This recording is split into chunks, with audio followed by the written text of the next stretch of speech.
Uniform civil code और triple तलाक के ताल्लुक से पूरे मुल्क में जो इंतशार और बदअमनी का माहौल हमारे माननीय वज़ीर आज़म हुकूमत हिंद और केंद्र सरकार ने पैदा किया है, आज उसी के ताल्लुक से मगध इदारे शरिया की जानिब से गांधी मैदान में तहफ़्फ़ुज़ शरीयत और जमहूरियत कॉन्फ्रेंस का आयोजन किया गया। हम इस बात को मानते हैं कि हिंदुस्तान का जो आइन है, कॉन्स्टिट्यूशन ऑफ इंडिया, भारतीय संविधान, इसके आर्टिकल 45 और 6 में बताया गया है कि यहाँ के रहने वाले तमाम धर्म के लोगों को, चाहे वो मुसलमान हो, हिंदू हो, सिख हो, ईसाई हो, उनको अपना जो मजहबी मामला है, आइली घरेलू मामला, निकाह का, तलाक का, विरासत का, प्रॉपर्टी का, ये मसाइल में हुकूमत हिंद कोई मुदाखलत नहीं करेगी। वो अपने धर्म के मुताबिक, अपने मजहब के मुताबिक हम निकाह कैसे करेंगे, इसका कोई ताल्लुक भारत सरकार से नहीं। हम तलाक देंगे, किस तरह देंगे, इसका कोई ताल्लुक भारत सरकार से या किसी हुकूमत से नहीं है। हमारे प्रॉपर्टी में कितना राइट लड़की का है, कितना लड़के का है। और ये मैं आपको बता दूं कि इस भारत में सबसे पहले जो लड़कियों को उनके बाप के प्रॉपर्टी में हिस्सेदारी दिया है, वो मुस्लिम पर्सनल लॉ में है, जो 1935 में अंग्रेज़ों ने उसको किया था पर्सनल लॉ शरिया एक्ट के नाम से। उस वक्त यहाँ ना हिंदू एक्ट में और ना यहाँ के स्पेशल एक्ट में नहीं उसका कोई प्रोविज़न नहीं था, मगर हमारे कानून की अच्छाई को देखकर इसको अडॉप्ट किया, हम इसका खैर मकदम करते हैं। जहाँ तक ट्रिपल तलाक की बात है, इस्लाम में इसकी कोई गुंजाइश नहीं है और हमारे पैगंबर ने सख्त नाराज़गी का इजहार किया कि एक बार में 3 तलाक देने ही नहीं है, बल्कि तलाक़ी को कहा गया कि वह अबग़ज़ुल मुबाहात है। हुकूमत को चाहिए ये था, ट्रिपल तलाक को बैन करने के लिए हुकूमत को चाहिए ये था कि मोदी जी ये ऐलान करते कि अगर कोई 3 तलाक एक सांस में, एक बार में या टेलीफोन पर दे देगा, हम उसे 5 साल 10 साल की जेल देंगे। तो भारत के मुसलमान उसका स्वागत करता है इस फैसले का। किसी भी क्राइम को रोकने के लिए उस पर सख्त पनिशमेंट का प्रोविज़न होना चाहिए, शरीयत और कानून को बदलने का प्रोविज़न नहीं होना चाहिए।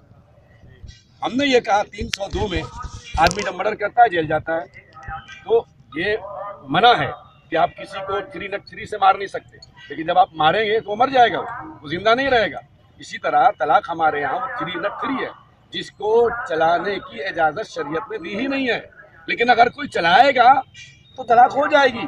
उसको रोकने के लिए हम भारत सरकार से कहते हैं कि प्रोविज़न लाइए पनिशमेंट का, कि अगर कोई 3 तलाक दे देगा एक तो 5 साल 10 साल उसको उम्र कैद दे दीजिए, हम कुछ नहीं कहेंगे, लेकिन शरीयत में मुदाखलत हम कतई बर्दाश्त नहीं करेंगे। इसलिए कि ये कॉन्स्टिट्यूशन ऑफ इंडिया में दिए हुए प्रायम्बल, उसका जो है फंडामेंटल राइट है, उसके खिलाफ।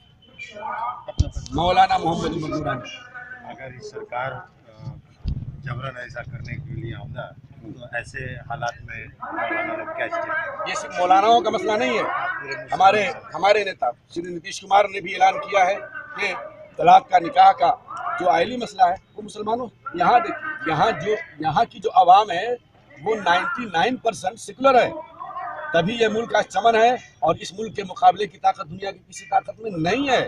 ये हमारी यूनिटी में, हमारी डाइवर्सिटी में यूनिटी का प्रतीक है। आज यहाँ की जितनी सेकुलर पार्टियां वो हमारे साथ हैं, यहाँ की हिंदू जनता हमारे साथ है। आप अगर कीजिएगा, ठीक है, यूनिफॉर्म सिविल कोड आपने लागू कर दिया, ज़बरदस्ती कर दिया, तो सिर्फ मुसलमान समाज उससे इफेक्ट नहीं होगा। हिंदू समाज में भी यहाँ जो शादी का रवाज है वो साउथ इंडिया में नहीं है। साउथ इंडिया में ब्राह्मण की शादी उसके भांजी से होती है, कैसे होगा बताइए आप उसे? तो ये पूरा मुल्क डिस्टर्ब होगा उससे। और चाहे कोई हो, चाहे मुसलमान हो, सिख हो, ईसाई हो, हमारे हिंदू भाई जो है उनके यहाँ जो निकाह आप देख लीजिए, जो आदिवासी है, आदिवासियों के यहाँ अलग है निकाह और तलाक, साउथ इंडिया में अलग है, और इसी मुल्क में आपके गोवा का कानून अलग है। और ये चीज़ यूनिफॉर्म सिविल कोड की ज़रूरत क्या है? देखिए, यहाँ पर 2 तरह का कानून है, वो लोग जान नहीं रहे, इसलिए वो 2 तरह का कानून है। मुस्लिम पर्सनल लॉ है, हिंदू मैरिज एक्ट है, उसके अलावा एक स्पेशल मैरिज एक्ट भी है जो ये ऑथराइज करता है एक मुसलमान को, एक हिंदू को, एक सिख को, एक ईसाई को, एक बुद्धिस्ट को, एक जैनिस्ट को, यहाँ रहने वाले तमाम धर्म को, कि अपने धर्म के पर्सनल लॉ में वो शादी ना करके, मामला ना करके, वो स्पेशल मैरिज एक्ट में करें। स्पेशल मैरिज एक्ट का प्रोविजन पहले से है, जो चाहे आप जबरन किसी को मजहब में मुदाखलत मत कीजिए। और अगर उसकी मर्जी से हो तो ये चीज़ें पहले से मौजूद है। स्पेशल मैरिज एक्ट आज हमारे यहाँ हिंदू में, चाहे मुसलमान में या दूसरे धर्म के मानने वालों में, जो कोर्ट मैरिज होता है, वहाँ पंडित जी नहीं जाते हैं, वहाँ मौलाना साहब नहीं जाते हैं, वहाँ पॉप नहीं जाता है, वहाँ तो रजिस्ट्रार मजिस्ट्रेट का है, वो शादी करता है। किस लाभ से होती है वो शादी? किस लाभ से होती है? मुस्लिम लाभ से होती है, हिंदू लाभ नहीं।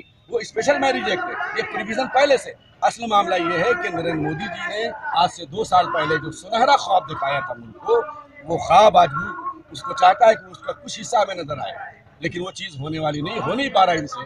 तो लोगों के दिमाग को डाइवर्ट करने के लिए यहाँ वो कॉमनल फिजा को वो गरमा रहे हैं, खराब कर रहे हैं, ये मकसद है।